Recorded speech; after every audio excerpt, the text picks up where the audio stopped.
Good day and greetings from the Great White North. My name is Prickly Poo and welcome to day 328 of a year of change.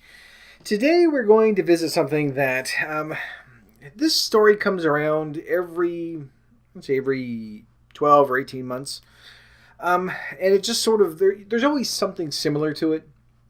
And it sort of got on my nerves and I wanted to bring it up. That to sort of dive right in. But the headline is usually somewhere along the lines of, "This is going to kill you." And it's generally a behavior that we all do. And the one that I actually noticed was just the sitting. There are more police. That is a horrible start. I don't know what's going on, what murders are going on in my neighborhood, but it's far away from me, so I don't care. Anyway, the actual headline was "Sitting is the New Smoking." And you see this come around. It started back in 2010 or 2011, and every year or so it comes back around again, and people say, "Oh, well, this is the worst thing in the world, and you will die," and all sorts of bad things. Now, there is some science behind it. And basically what had happened, they had taken a study of people that said it's basically screen time, for lack of a better term. Not just people just sort of sitting and staring straight ahead, but people, whether it's your job or watching TV or playing on the computer, whatever it is that you do. They took a group of people with 2 hours or less of screen time and compared it to people with 4 hours or more of screen time.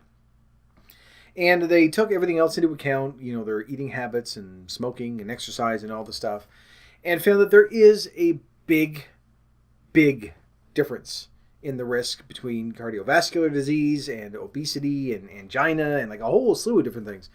To give you an idea, between the two groups, there's a 125% increase in risk for the people that were doing the 4 hours or more. Now, of course, people latched onto this and just went, "Oh my God, we can never sit again. We just, period, can't do it." The problem is with stuff like this, and the same thing when, we started way, way back with our eating habits, trying to keep things practical. For the vast majority of us, we don't have a choice. The majority of jobs that are out there, office jobs, involve a lot of sitting. So, there are always some, little, I don't want to really say suggestions because they're stupid, but little suggestions that people will come up with to say, well, this is what you can do at work. Some of the ones that I've seen are, during a meeting, go for a walk instead of sitting at a table. Anyway, you've seen people that are sitting on the little bouncy ball things and, say, well, have a little treadmill attached computer thing. You can stand at your computer or whatever you need to do. And while these, you can look at it and say, well, these are ways that you can sort of fix that sitting problem. There's no real practical aspect to it. This is like you're working in a place of business. So it needs to reflect that. You're not going to be able to sit on a bouncy ball with a little pedal under your desk, sweating while you're talking to a customer and then walking around for a meeting. The walking around for a meeting thing really got to me because there's no way in any business that you would just have a group of 15 or 20 people wandering around and still be able to make still be able to make the notes that they need to make and actually be able to stay focused on these things. And especially now with everyone freaking out and panicking over every tiny little politically correct thing, you simply could not do that. I used to work with someone with cerebral palsy who got around with crutches. There's no way that he's going to walk through a 20 or 25 minute meeting, just because someone in the meeting goes, "Well, I don't want to stay sitting." Although he did get into a bar fight once, which is a really good story. One of the better stories that I've heard. Anyway, I'm sort of off topic there, but that's just sort of an example because that's the first thing that came to mind, that there are, even in the group of people that I work with, there's, 16 or 18 of us. There's no way that we're going to be able to wander around and have an effective business meeting. And, it simply isn't going to happen. People need to be able to sit and discuss things and take notes. Plus, it's a business. You simply can't do that. So when we run into something like this, of course, it's, everyone panics and says, well, we simply can't do it. If you're sitting too long, you're going to die. It takes away hours and hours and hours of your life, which may be true, but it's sort of, George Carlin used to have a joke saying, that scientists have found that saliva causes stomach cancer, but only when swallowed in small quantities over a very long period of time. So it's one of those things that, yes, there's definitely a risk there. We've seen it. There is evidence supporting it. But there's not a lot you can do, aside from quitting your job and getting a job that requires you to move a lot more. Because quite honestly, unless you're actually actively trying to find things that, are going to keep you moving during your job, which I can guarantee will interfere with your job, there's not a lot that you can do. I mean, you can say, well, fine, I'm going to do a stand-up computer monitor, which is fine if you can, but for the vast majority of people, I say vast majority a lot, don't I? Sorry. For a lot of people, standing up for 8 or 10 or 12 hours straight is simply not an option. You need to be able to sit and rest at some point. And if you don't have that option, then yeah, it can cause some problems. Now, I used to stand at, years and years and years ago. I lucked out. I was seated at a spot where I could either sit or stand. And I found that during the day when I was getting antsy, I would just stand up and, it does make a difference. If you have that option at work, by all means, ask your manager or ask someone and say, I need something that I can either stand or sit and still be able to work comfortably. Now, I sort of lucked out because the job that I have right now, although it is still an office job and I'm still doing a lot of sitting, from 9 to 5, that's my job. That's where I'm doing. I'm pushing around a lot of paper and doing stuff like that. But the nature of my job is such that I'm rarely sitting for more than 20 minutes at a time because I'm usually going back and forth between at least 2 different rooms, filing paperwork and stuff like that. So there is quite a bit of motion there, which, better than just sort of sitting and not moving for 10 hours at a time. But for a lot of people, that's simply not an option. Especially if you're working someplace like a call center where you're stuck where you are for 4 or 5 hours at a time before you even start to get a break, then you're stuck on the phone. You can't get up and move around. You can't, go and try to do some activity when you're dealing with something because you need to have all your tools in front of you. You need to be able to deal with your customer who, let's face it, for any of you out there that don't work at a call center and you've called into one, you're an asshole. Nobody in there likes you. They all hate you. So when you call in, be polite. I have done my fair share of call center work, and it is by far the worst job. Well, the worst job that you can think of. I have escaped the fast food restaurant, which I think is probably a hell of a lot harder. But in general, you're not allowed to tell people to fuck off. So that's really the big thing. I think if people were able to do that, jobs would be much better. So when you call in, be friendly to these people. Anyway, as I say, I've lucked out. So I'm still working in, a call center office, but not on the phones.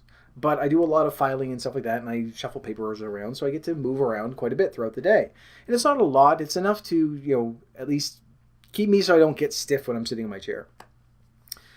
So if you have that opportunity, then by all means, do that. If there's something that you think, this is still maintaining a business atmosphere and something that I can, that I'll be able to do, then by all means, ask. See what people can do. If it's something very, very simple, even just to sort of get you moving throughout the day, then do it. But for a lot of people, for probably 99% of us out there, that's not an option. So worrying and panicking about, oh my God, I'm sitting for 8 hours throughout the run of the day. I've lost 20 years of my life. Well, the risk is higher. And by the way, they do say that even though, because I know part of you is thinking, well, no, I'm exercising now. It's okay. Things are a little bit better. I'm still active throughout the day. Apparently that doesn't do anything. It doesn't help one iota, which is kind of weird. But they've said, it's still going to be better than what we're doing if we were just to say, okay, well, I'm sitting all day at work and then I come home and I sit all night at home and I just don't simply do anything. So obviously what we're doing is still better than what we were doing before. But there's a fine line. I know that we sort of tried to say, here are little things that you can do at work to just sort of help. But it's practical stuff, like not taking the elevator. Going for a walk on your lunch. If it's something that, even if it's not like, oh, I'm going to go for a brisk walk, you don't want to be sweaty when you come back to work.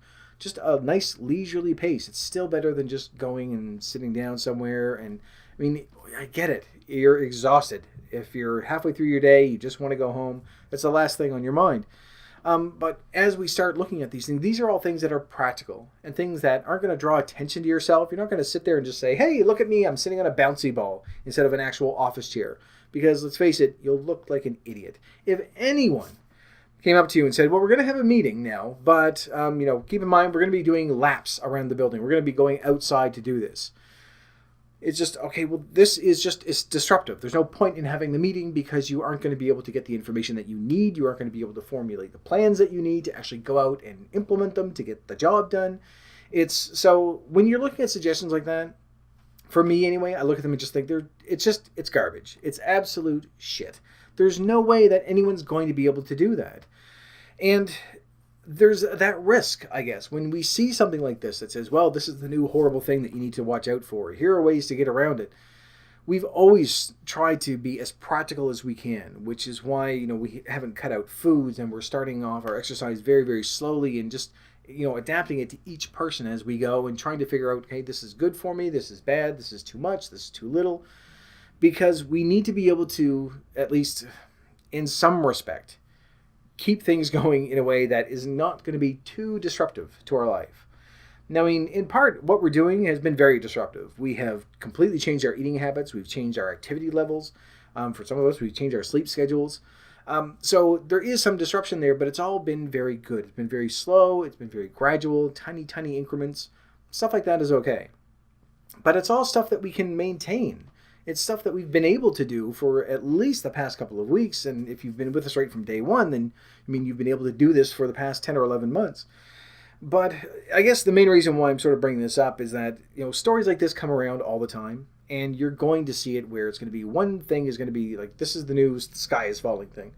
And especially where we're focusing a little bit more on exercise and activity and our health a little bit more than we were just strictly when we were paying attention to food. Yes, I stuttered, paying attention to food. So we're a little more, I don't know, I don't want to say in tune to this stuff because we really aren't, but we tend to take a little more notice of these things when they pop up.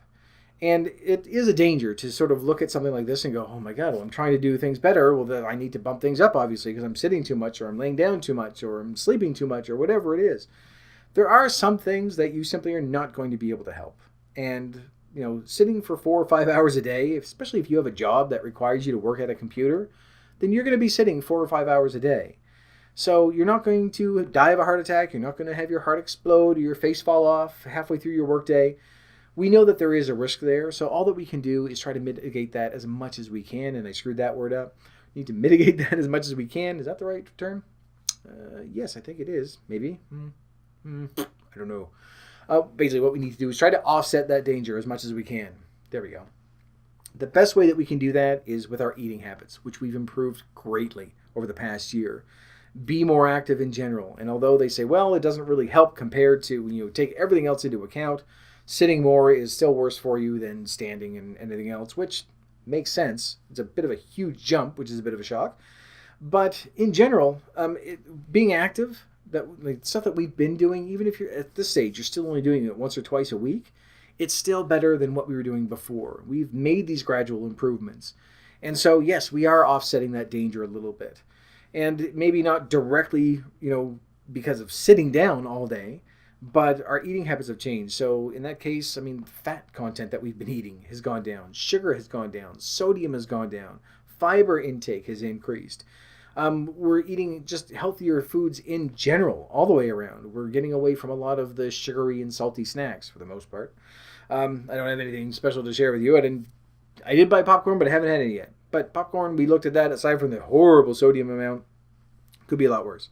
But I've had it for a while and I haven't had any. So, anyway.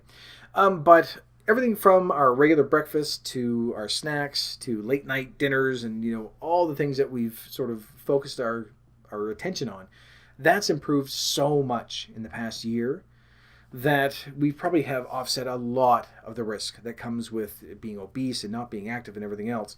So this extra little thing being thrown in the works of, oh my God, we're sitting too much. Well, we're going to have to accept it.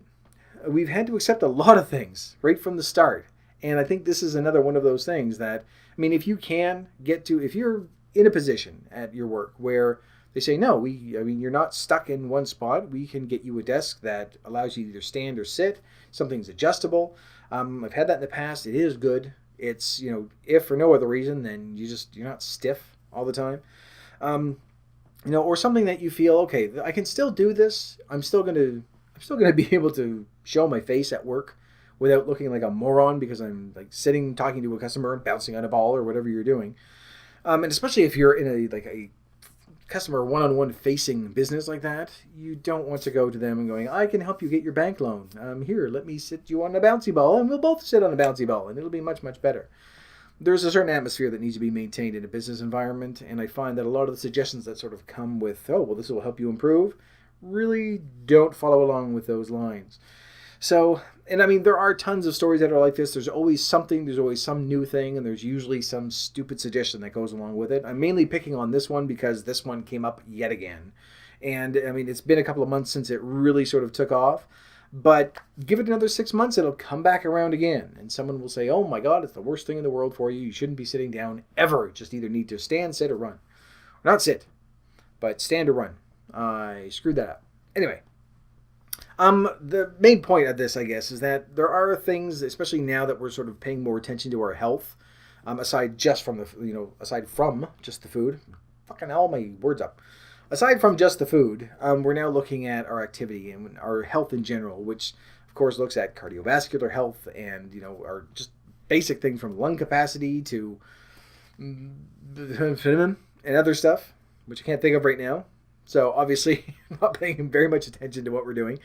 But just in general, we'll see these things a little more frequently as we go because we're paying more attention to it just in general. We're focusing on a little bit more of our exercising than we did before. So of course, these things are going to pop out and you're going to start looking at them a little more closely. But just keep in mind that you're going to see these things all over the place and not to get panicky and not to look at it and say, well, there's just simply nothing I can do. We have been doing it. We've been doing really, really well too. And just the changes that we have made, it may not affect us because we're sitting for 4 or 5 hours a day at a job, but everything else, when you compare that and say, okay, good enough, I'm stuck sitting for my job. There you go. 8 hours a day, nonstop, and say another 4 or 5 hours when you come home.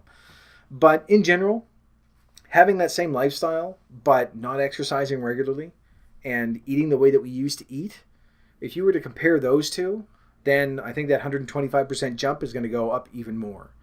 So even if it's just this is the one thing that they've been looking at and say, oh my God, it's so dangerous, we're still improving. We've still done a hell of a job over the past year. And as I say, if you can find some practical, business savvy way of, improving your lot while you're there, by all means, do it. Just don't come across as an attention seeker because it's at that point, then wherever you are in that business, you aren't moving. They will know. You've just pretty much decided, especially the bouncy ball things really bother me because I see it all the time. And say that's like saying, this is as high as I want to go. I have consciously made a decision that I no longer wish to improve myself or advance within the company. I want a bouncy ball chair. That's how I look at it. And I'm pretty sure I'm not the only one that looks that way. At it that way. I've buggered up everything. Anyway. This just sort of got me going because it's just like, you're not helping by saying to take your meetings out, like your business meetings, and go for a walk around the company. It's just stuff like that. It's not anything that's ever going to happen. So if you do have suggestions that, for yourself, you share it with everybody else, obviously. But if you have things that you can look at and say, you know what, this could be something that I could do, then certainly do it because every little bit helps.